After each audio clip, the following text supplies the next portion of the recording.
从上世纪1964年至1980年的那段岁月里，中国在广袤的中西部地区建立了数量众多的军工企业，这些军工厂皆被冠以三线厂的名号。然而，时至今日，伴随着时代不断向前迈进的步伐，这些往昔的三线厂多数已经处于荒废的状态，或者进行了迁徙，徒留大量工业遗留的痕迹，静静地耸立着，供世人去追思、去缅怀那个具有独特意义的年代。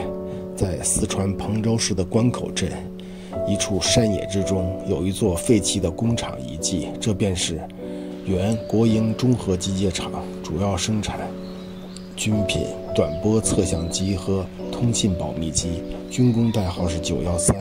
工厂大部分被废弃了，门卫室早已失去了往日的功能。这里曾经戒备森严，有解放军站岗放哨。请出示出入证的指示牌已经模糊了。如今的大院，荒草茂密，鸟鸣阵阵，偶尔有空地被人们种上了各种蔬菜。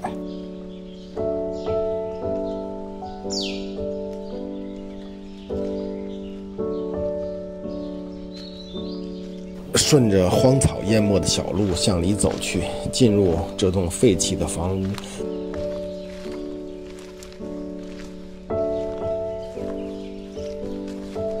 在满地垃圾的过道里走了几步后，进入一扇小门，立刻被眼前的景象震撼了。一座巨大的厂房出现在眼前，厂房可以用浩瀚来形容。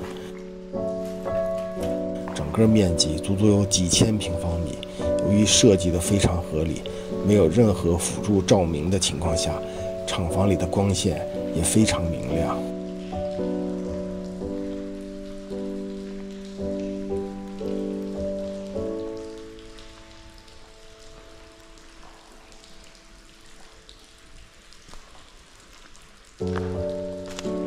无人维护的厂房到处都在漏雨，哗哗的滴水声好像在哭泣。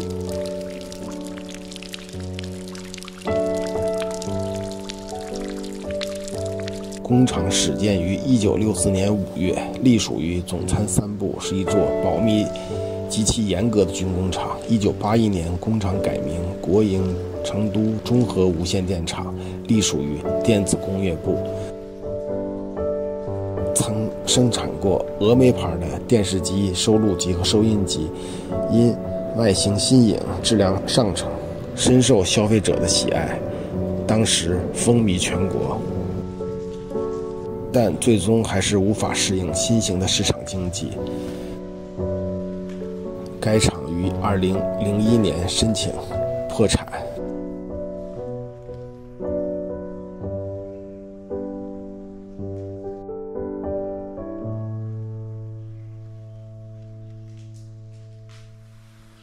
车间的地面上已经长出了植物，嫩绿的叶子散发出勃勃的生机。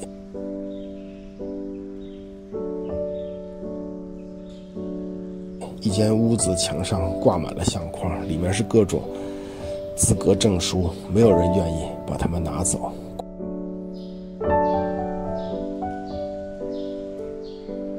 空旷的车间里只有雨水从上面流下来的滴答声。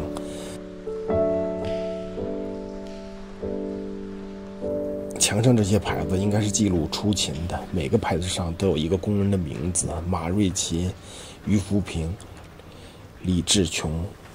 这些人不知现在在哪儿。窗户上被人挂了一块破布。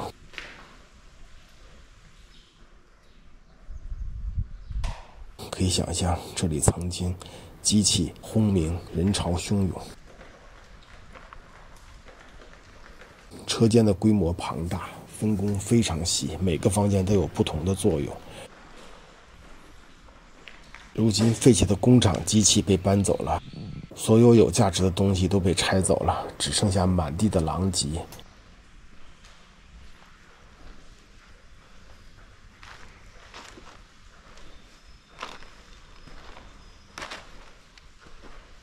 这间房屋里还存在一些废弃的工业原料，巨大的电箱，里面值钱的也都被拿走了。这是车间的北门，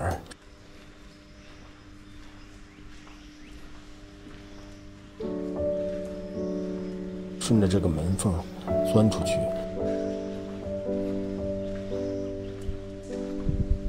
外面好像是绿野仙踪般的童话世界，大部分都被荒草覆盖了。曾经宽阔的柏油路也只剩下窄窄的一条，不知通向了何方。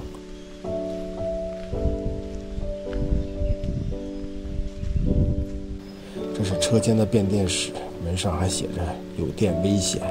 不知哪里传来嗡嗡的电流声，还在响。废弃的厂房中，宽敞的房间随处可见，高大的窗户使这里采光颇为良好。地上和墙上四处蔓延着苔藓，空气中弥漫着潮湿的气息，仿佛能挤出水来。斑驳的墙壁上残留着昔日的字迹，虽然已经模糊不清，却依旧能让人感受到那个时代的气息。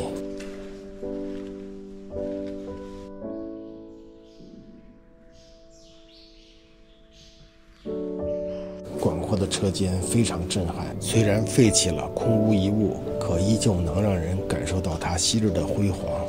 尘埃中弥漫着历史的气息，令人震撼万分。可以想象当年那些巨大的机器默默地耸立着，轰鸣着，仿佛是一群不知疲倦的巨人，昼夜不停地工作。车间的屋顶斑驳得让人感慨，风雨油沾，破损的状况比比皆是。屋顶偌大的玻璃有很多已经损坏，风雨很容易侵蚀建筑。茂盛的植被在水泥上扎根，并且生机勃勃。腐烂的木质地板为这些植物提供了养分。一间不知干什么的房屋，非常像医学院的解剖室。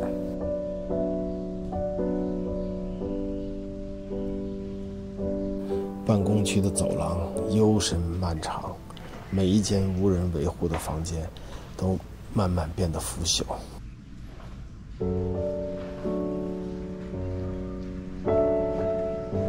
潮湿的墙壁布满了大块的霉斑，脱落的油漆看起来非常的恐怖。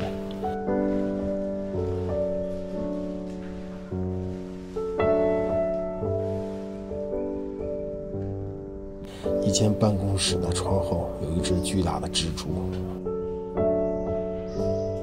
2008年地震后，913很多厂房成为危房而被彻底放弃，大部分厂区成为无人区。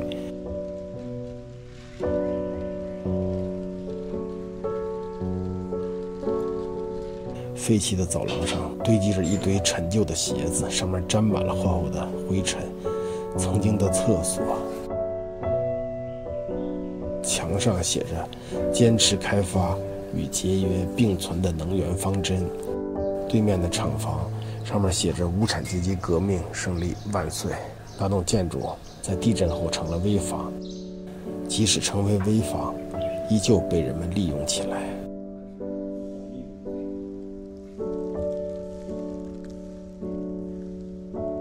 昔日厂门口的光荣榜告示牌已经沦为堆放柴草的残库。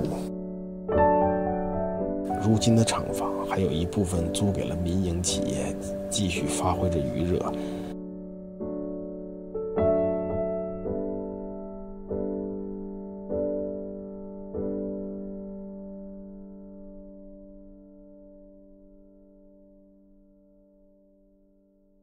荒草一步步侵占着道路和房屋，有一天，他们或许会成为这片土地的新主人。